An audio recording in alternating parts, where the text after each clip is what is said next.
From MTN News, this is Montana This Morning. I'm Jolie Salid, a shelter in Bozeman for people experiencing domestic violence, sexual assault, sex trafficking, and stalking. They have seen a recent uptick in the amount of people seeking their help within the last year. I found out why and what's being done to help more of these people. Coming up. I'm Jonathan Amberian in Helena. A fast-moving wildfire on the side of Mount Helena put up smoke that was visible all across the valley on Sunday. I'll have the latest on the firefighting effort. I'm Joe St. George. Let's talk about waves, shall we? Political waves. Will a red wave sweep the country this November? Will a blue wave give President Biden more power? We break down the latest numbers, the latest polls, and what you should believe. 10 weeks to Election Day. Next. 10 weeks to Election Day. Latest report from NASA on the Artemis launch, still at T-minus 40 and holding. Okay. Some issues dealing with there. The window launch is 6:32 our time to 8:32. Okay, so we do have time. There's still time for them to launch. They're going to have to get that ticket if they're going to go here. And if they can't go today, then they can't go again until Friday. So more to follow on that. We'll continue to follow, as will CBS News. That's Perfect. what I know. Okay. Now we're all in the know. There we go. Yeah. All right. Now, temperatures this morning a little chilly. I think our early morning temperatures are 30s, 32 in West Yellowstone. Most areas into the 40s, but just barely. Wise River sitting at 38 degrees. Our daytime temperatures for today back into the 80s for the afternoon. Cloudless skies, brilliant conditions for today, but the heat is on for the rest of the week. We're going to talk more in depth about our chances of rain, the heat that is heading our direction. That's all coming up in just a few minutes. All right, thanks, Matt. 6:31, the Helena Fire Department says crews remained on Mount Helena throughout the night.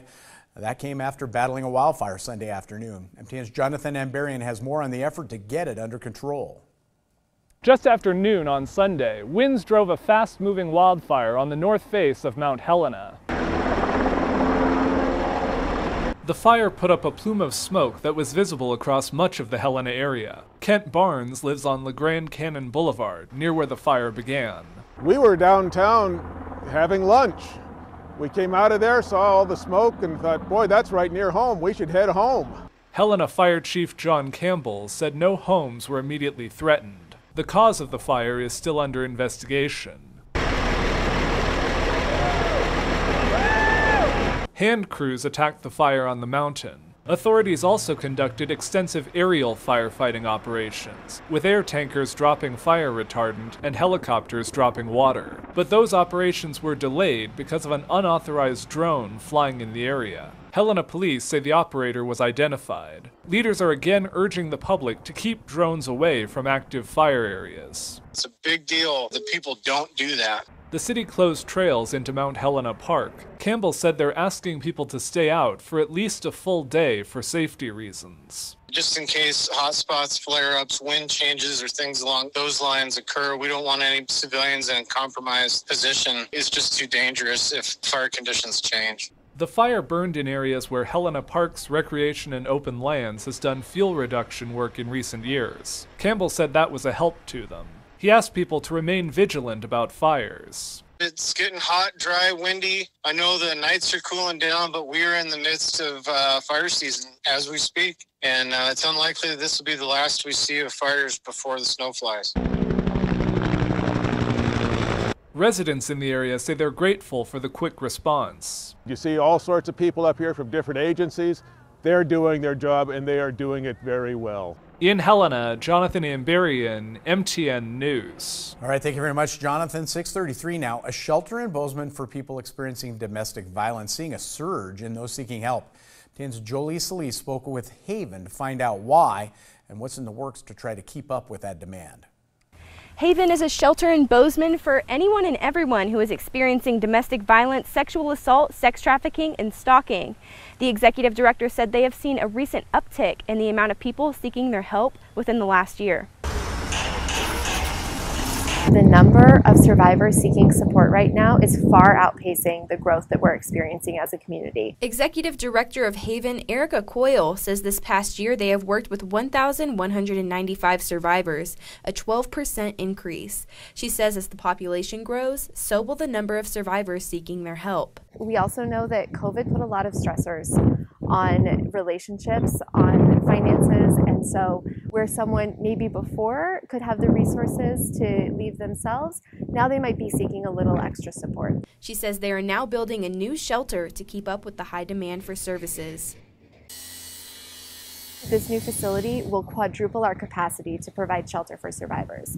That's one thing that we're incredibly excited about. The other thing Coyle is excited about, a community resource building being built. She says it will allow Haven to offer more counseling, support groups, and prevention education. We want to make sure that the community is invited in, and so we'll be able to offer more programming so that we can all work together to address and end domestic violence. Coyle says the old facility only has 10 beds. The new one will have 40 beds, and much more. Jesse Gunther with Martel Construction showed me around the new 1,600 square foot shelter. Kitchen space, library, I believe, bedrooms and bathrooms, counselor rooms, and kids' playroom, work area. Coyle says their goal is to open the new shelter in early 2023. In Bozeman, Jolie Salee, MTN News. All right, 6:35 now. This week marks 10 weeks until Election Day, and for most of the summer when gas prices and inflation were up, many thought the election could be a landslide victory for Republicans. While history is certainly on the side of the GOP, Democrats have made major inroads. Joe St. George shows why this election is poised to be close, meaning spending and, yes, campaign commercials will only intensify from here. Let's talk about waves, shall we? No, not the kind at the ocean.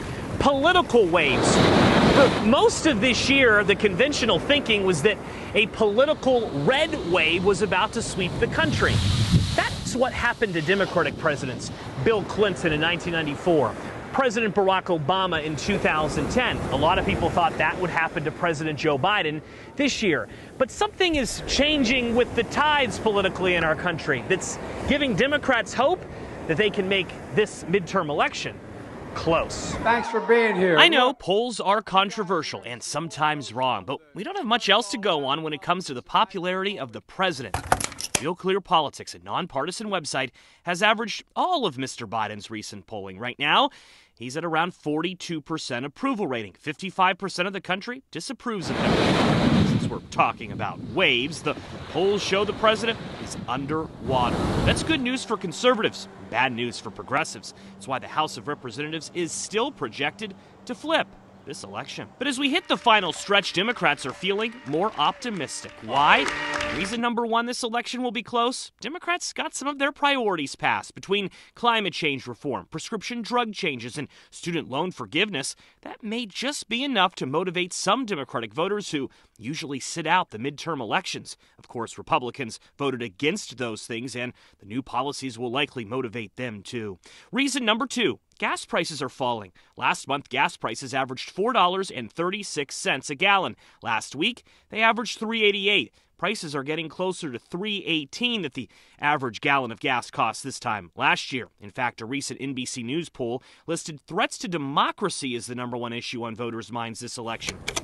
Gas prices and inflation were number two. Reason number three, election results and abortion rights. In New York last week, no poll had Democrat Pat Ryan winning his congressional race, but he did. His campaign primarily focused on abortion. And in conservative-leaning Kansas this month, voters defeated a measure that would have created new restrictions. Those results are leading some political observers to wonder if Democrats are stealing some Republican voters over the issue of abortion. I'm Joe St. George reporting. 10 weeks to go until that November election. Meantime, 6:38, as more families work to make ends meet, a startling number of those who are newly homeless are baby boomers. Dan Grossman looks at why the older generation, one of the fastest growing groups of people now living on the streets. This is the tower. It's important we introduce you to Jack Greenwood as he's laughing. Yes is home for me. Because at 57, it shows he's accepted the reality of where his life has led him. This is it. I came here with nothing. I basically had 2 changes of clothes in a backpack.